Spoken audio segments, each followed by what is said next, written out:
صحيتي اتنشطتي رتبتي اوضك دخلتي مطبخك، يلا بينا هنعمل اجمل دقيق باميه. الباميه البشاير طلعت، يلا نعملها. هي غاليه شويه بس هي الحاجه في اولها لازم تبقى كده عشان نحس بجمالها.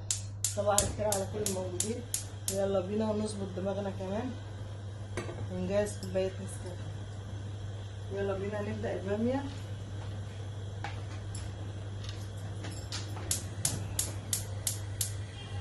حلتك طبعا بتجهزيها على قد الباميه اللي انت عايزاها، كيلو ونص ربع زي ما انت عايزه. هنحط لها حته سمنه بلدي جميله اللي احنا مسيحينها، وعندك في القناه هتلاقي تسيح الزبده البلدي موجود. سمنتنا سخنت، هننزل بالبصله.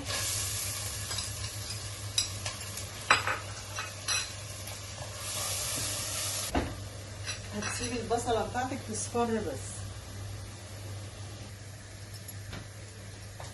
البصله بتاعتنا حطيناها تصفر، دي البصلايه بتاعتنا، انا عايزه البصلايه تصفر بس اهي. الكاميرا انا معرفش الالوان بتاعتها بتظلم الحاجه بتبين لكم لونها ولا لا. هنا معايا التوم هحط نصه بس والنص التاني هتشوفوا هنعمل بيه ايه. الباميه طبعا اساسها واساسيها وحياتها التوم. كده معايا البصله والثوم احمروا شويه،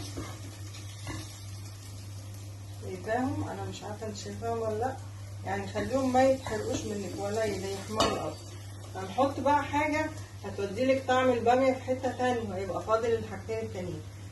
فلفل اخضر صغير وقطعيه وشوحيه بقى بعد ما البصله والثوم يحمروا مع بعض. شوحي معاهم حته الفلفل دي.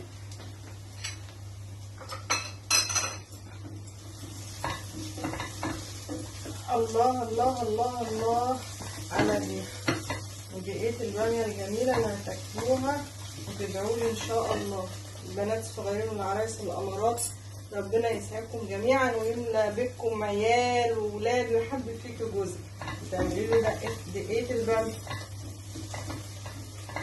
يا رب جوز كل بناتنا وعلمهم. شوحت الفلفل مع البصلة والثوم.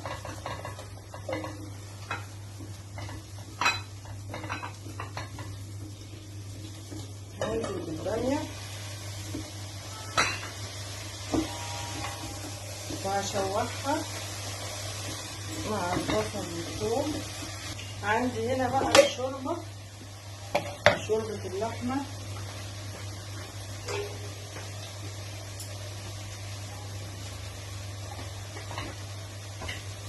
الحلتين عشان ميوسخش، هاخد من الشوربة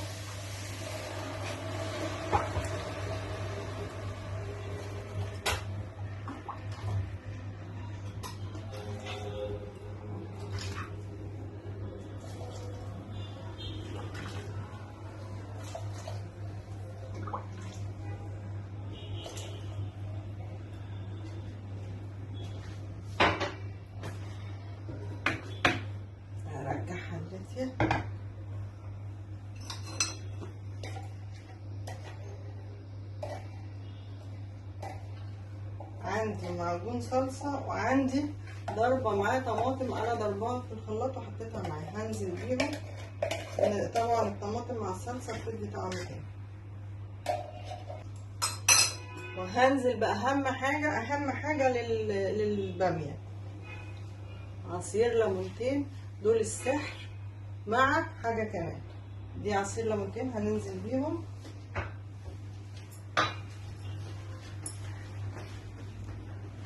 عندك بقى الغرام اللي هينقل البامية لمكان تاني خالص، وده اللي بيتخانقوا عليه كلهم. الشطة، قرن الشطة ده افتحيه كده وحطيه زي ما هو. مش عايزة تحطيه، انت حطيتي فلفل في الاول عادي، بس ده بيخليها حامية شوية بيخليها جميل. كده هحط لها فلفل اسود وهسيبها تغلي غلوتين، وخليكي معايا عشان اخر خطوة دي المهمة جدا جدا جدا. باميتنا غلت وريحتها طالعه تحفه تحفه تحفه تحفه روعه. هنعمل اخر خطوه للباميه. سمنه حلوه بوتاجازنا بس.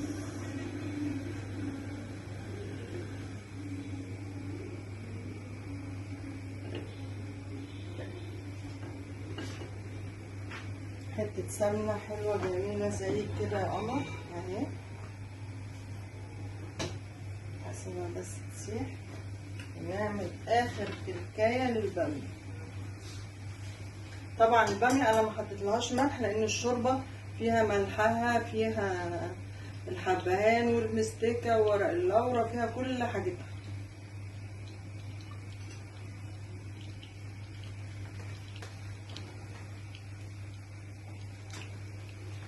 هنعمل ايه بالسمنه دي؟ هننزل فيها ببقيه الثوم اللي احنا سيبناه،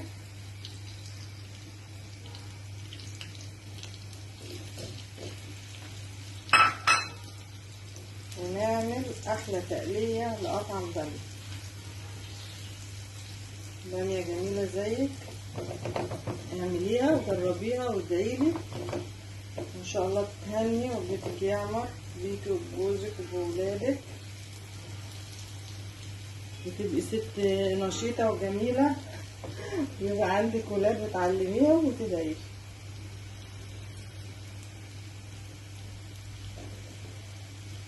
طبعا ده التوم اللي احنا مفرزينه، انا بس موطيه عشان يفك.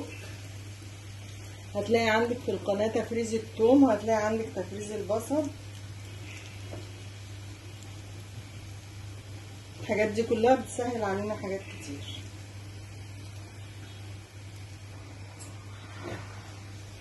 التومه بتاعتي بدات تصفر بس اهي.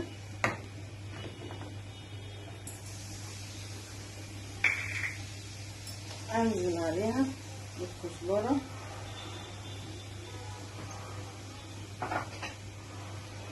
الله على ريحه الثوم والكزبره وتقليه الباميه الجميله.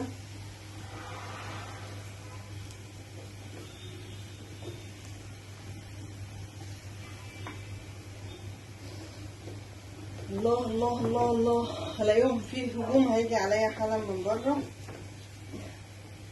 مع اني مشغله الشفاطين بس الريحه جميله.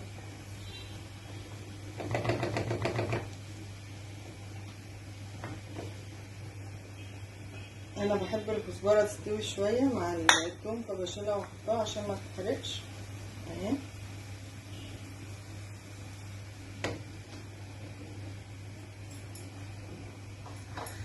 كده كفينا كده التقليه بتاعتنا اهي. على فكره الكاميرا لقيتها بتغمق الحاجات شويه، فدي مش محروقه يا دوبك، دي لونها ذهبي. عندي باميتي بدات تستوي، هنزل عليها